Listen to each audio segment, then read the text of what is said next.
Hello everyone. Back again with film recap. In this video, I will recap one of the thriller films from 2001, titled Joyride. Before we get to the storyline, don't forget to like and subscribe for more film recaps and have a great day.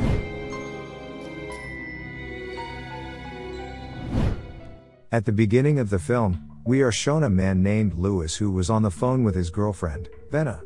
Lewis, who had been previously lived outside the city, took some time off to meet Venna. However, Lewis said that he had to first pick up his brother who had just been released from prison. The journey began on the same day that Lewis bought a second-hand car that he had been dreaming of for a year. He had to deal with several police officers along his way as a result of his excessive speed. When he arrived at the police station, he immediately settled an issue with his driver's license as well as his car's registration, and at the same time he went to pick up his elder brother, Fuller. Shortly after, Fuller, who had just been released, still continued to behave as what he did before by purchasing a CB radio and plugging it into Lewis's car. For those who don't know what this radio is, CB radio or citizen band radio is a radio that allows two-way communication between individuals. In most countries, truck drivers usually use this radio to get information about weather or location. However, they had no idea that big problems would soon strike them both as a result of this newly installed radio. It's gonna rain hard tonight. Keeps everybody inside. Fuller even attempted to prank one of the truck drivers, named Rusty Nail. Fuller told Lewis to disguise himself as a woman, which he did as Candy Cane. Pretending the person that I'm talking to is right next to me. At first, the two of them just wanted to do it for fun while going through a long journey. But things got worse when Rusty Nail actually believed that Candy Cane really had a crush on him. Furthermore, he hadn't felt a woman's love in a long time. After hearing Candy Cane's flirtation, which is getting more intense, Fuller then made a plan to prank this guy by inviting him to a motel where they would be staying for one night. When Fuller wanted to make a reservation, he couldn't check in right away as he had to wait for a guy who was yelling at the receptionist. After that, Fuller got back into the car and told Lewis to continue seducing Rusty Nail. As a result, Lewis invited the guy to come to the Lone Star Motel, where they would meet each other in room number 17. But the room number was not theirs. Instead, it was the room number of a businessman whom Fuller had previously seen at the reception. Even worse, Rusty Nail still tried to come to the hotel even though it was pouring outside. Well, assuming that their prank had been succeeded, Lewis and Fuller continued to eavesdrop on the next room. In fact, they were now staying at the motel's room number 18. But the situation immediately became tense when they didn't hear any laughter at that time, but instead just heard the sound of someone getting beaten. Lewis then called one of the hotel receptionists, but the receptionist just said that the condition in the next room was fine, and there was no one staying there. In the morning, Lewis, who had just woken up, was starting to get confused when he saw the police were already in the motel complex. It is not known exactly what happened, but the police said they found a man slumped in the middle of the road. And after finding out his identity, it turned out that the man was the occupant of room number 17. Well, it's clear that yesterday night's prank was no longer a joke, but had turned into a tragedy for everyone. This included a businessman who had to be in a coma at the time, when Rusty Nail tore his jawbone. However, the cops will need to gather further evidence to determine whether these actions led to the truck driver.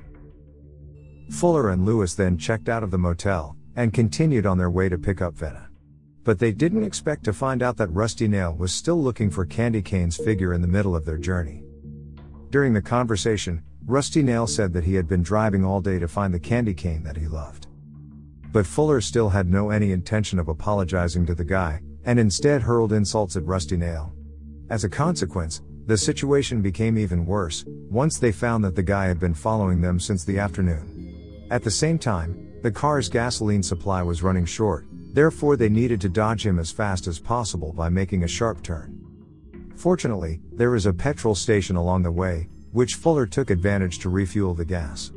Meanwhile, Lewis went inside the small store to call the cops and report that they were trapped at a petrol station.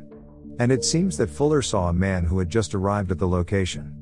The man made suspicious movements as he approached the mini market, while carrying a baseball bat with him. Lewis, who saw him, was forced to leave the mini market as soon as he spotted him. Following that, their suspicions was true when the mysterious truck driver was following them. Lewis had no other choice but to just break through any dark road until he didn't realize it was a dead road. No. Plus, that truck driver was already in the back of their car, and he rushed over to Lewis and Fuller. But unexpectedly, he only intended to return Lewis's ATM card, which he had left at the convenience store because he was in a rush. Regarding why he brought a baseball bat into the mini market, it turns out that the man only wanted to check the tire pressure. I thought their life would end in this place, but they were actually being chased by regular guy. After then, the situation began to calm down as the truck driver started to leave the place. However, they were surprised when the real Rusty Nail began to appear in front of them at that very moment. It was clear that he was really serious about pursuing Lewis and Fuller. So there wasn't much they could do at that point, other than dodge as fast as they could before they crash into a tree.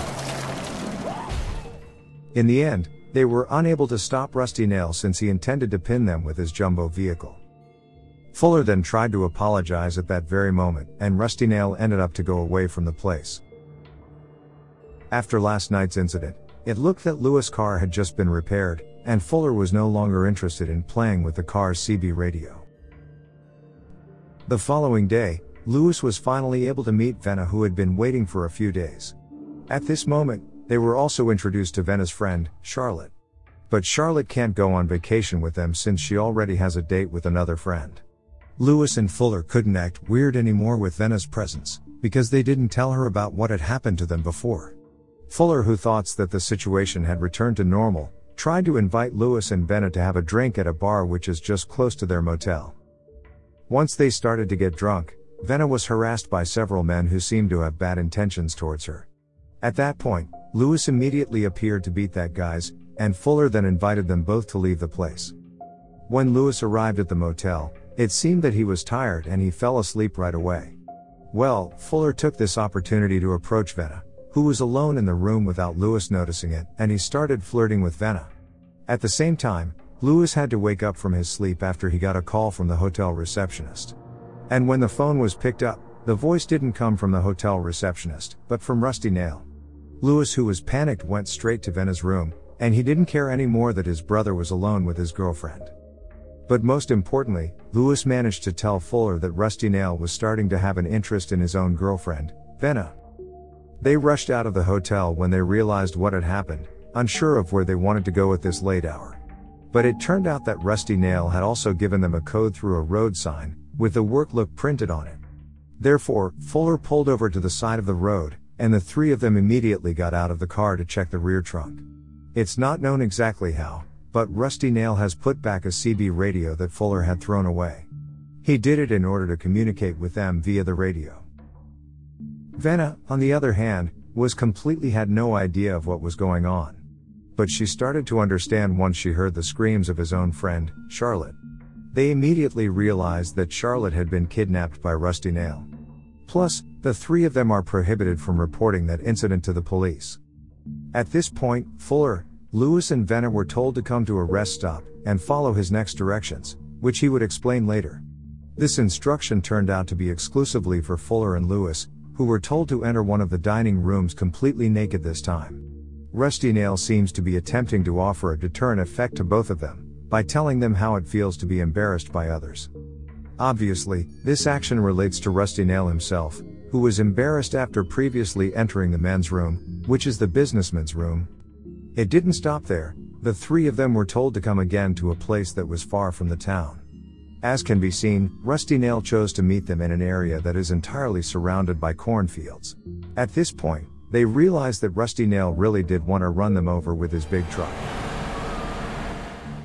After seeing that truck was speeding towards them, they immediately ran into the cornfields. They were forced to split from one another at this time, which would be an opportunity for Rusty Nail. In the end, Venna was kidnapped by that man, and Lewis's only car was found on fire after the incident. Fortunately, Fuller and Lewis were still able to hear one piece of information, which they were both directed to come to a hotel named Medford, and visit one of the hotel rooms numbered 17. They quickly left the cornfield and rushed to steal one of a parked cars there. After Fuller succeeded to steal the car, they began to search for the location of a motel that had been mentioned by the truck driver. On the other hand, it was seen that Venna was already in a room being held captive by that man. As we can see, Rusty Nail seemed to have planned something that would kill Venna in an instant. He even deliberately called the police saying that a crime had just taken place at the motel. A few minutes later, Lewis and Fuller had arrived at the hotel Rusty Nail had mentioned, but they found no one in room 17. We can see that Rusty Nail was apparently just wanted to repeat a prank that the two of them had done before. Moreover, the room number is also exactly the same, and Rusty Nail was in room number 18. Fuller then planned to enter the room through the back door secretly without the man's notice. However, the truck driver had already predicted Fuller's movements, and Fuller had to be thrown out of the room. Luckily, Fuller, who had seen Venna was being held captive while facing a shotgun, still had time to yell at Lewis not to open the door. As a result, Lewis didn't open the door as he heard it, but he did lose sight of Rusty Nail, who had escaped with his truck. Not long after that, the police arrived at the motel, where their arrival was greeted by the death of the hotel receptionist. The police officers had absolutely no idea that they were not allowed to open the door to room number 18. In this situation, Lewis began to panic because he still had to save Fuller, who was about to be hit by Rusty Nail. Luckily, this time Lewis was able to save Venna, who was almost shot at the time, as well as Fuller, whom he had left because he was desperate to save Venna. As a result, the truck driven by Rusty Nail directly crashed into the motel. In the end, the mysterious truck driver could no longer do anything, and it turned out that Charlotte was still alive. Following the incident, Lewis was informed by one of the officers that the culprit was a truck driver who worked for an ice cube manufacturing company. Of course, Fuller and Lewis were shocked by what they had just heard, especially since they knew that the man's ice cube truck had been struck by Rusty Nail in the past. And before the film ends, they could still hear Rusty Nail, who was asking about weather in the radio, by tuning into every channel available on the other truck's radio. Keeps everyone inside. Washes everything clean. Okay guys. That's all the recap for Joyride 2001. Thanks for watching. See you again in the next video.